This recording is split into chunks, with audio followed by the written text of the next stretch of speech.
আমরা পুলিশকে আটক করে জানতে চেয়েছি যে ওদের অপরাধ কী, ওদেরকে কেন গ্রেপ্তার করেছেন জবাবদিহি করতে হবে।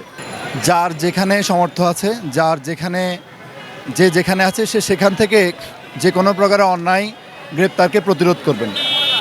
আমাদের সুপ্রিম কোর্টের সামনে থেকে 4 জন শিক্ষার্থীকে কিছুক্ষণ আগে গ্রেপ্তার করা হয়েছিল। আমরা পুলিশকে আটক করে জানতে চেয়েছি যে ওদের অপরাধ কী, ওদেরকে কেন গ্রেপ্তার করেছেন জবাবদিহি করতে হবে। পুলিশ বলেছে আমরা জিজ্ঞাসাবাদ করে ছেড়ে দিব। আমরা পুলিশকে জানিয়েছি আমরাও আপনাদেরকে জিজ্ঞাসাবাদ করে ছেড়ে দিতে চাই, আপনারা বলেন যে কেন গ্রেপ্তার করবেন। ওনারা কোনো সদুত্তর দিতে পারে নাই। উপযুক্ত উত্তর না থাকাতে ওনারা বললো আচ্ছা ছেড়ে দিচ্ছি বলে 2 জনকে ছেড়ে দিল। আমরা একটু ঘুরে দেখিয়ে 2 জন ভিতরে রয়ে গেছে। পরবর্তীতে আমরা আবার আটক করি, এক পর্যায়ে পুলিশ বাকি 2 জনকেও ছেড়ে দেয়। এই অবৈধ গ্রেপ্তার ঠেকানোর জন্য আমার বক্তব্য হচ্ছে যে প্রত্যেকে যার যার অবস্থান থেকে প্রতিরোধ করতে হবে। আপনার বাসায় রাত 3টায় বিনা ওয়ারেন্টে পুলিশ আসলে আপনি জানতে চাইবেন কেন এসছে বিনা ওয়ারেন্টে, কি হয়েছে। আমরা এই মুহূর্তে সুপ্রিম কোর্টের সামনে কিছু আইনজীবী আছি, আমাদের আরও কিছু সহকর্মী সিনিয়ররা ছিলেন।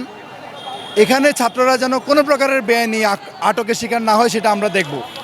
আমরা পুলিশকে জানিয়েছি যে এখানে সবাই নিরপরাধ, নিরস্ত্র, ওরা বাংলাদেশের নাগরিক, এখানে সভা সমাবেশ করার অধিকার ওদের আছে। আপনারা ওদেরকে কোনো প্রকারের হামলা বা বল প্রয়োগ করতে পারবেন না। আজকে পর্যন্ত আমাদের ভূমিকা হলো আমরা এখানে কাউকে বেআইনিভাবে অ্যারেস্ট করতে দিব না। আপনাদেরও সেম ভূমিকা নেওয়া উচিত। প্রত্যেকের যার যার জায়গা থেকে এটুকু সচেতন হবেন যে বেআইনিভাবে, জবাবদিহিতাহীনভাবে কাউকে যেন অ্যারেস্ট করা না হয়। আমরা তাদের আহ্বান করব তারা যেন আগায় আসে এবং এখন পর্যন্ত যেগুলো গ্রেফতার চলতেছে এখনও, আমি সকল অভিভাবকদেরকে সাথে সাধারণ মানুষদেরকে একটাই আহ্বান করব, আপনারা সবাই মিলে এখন প্রতিহত করবেন।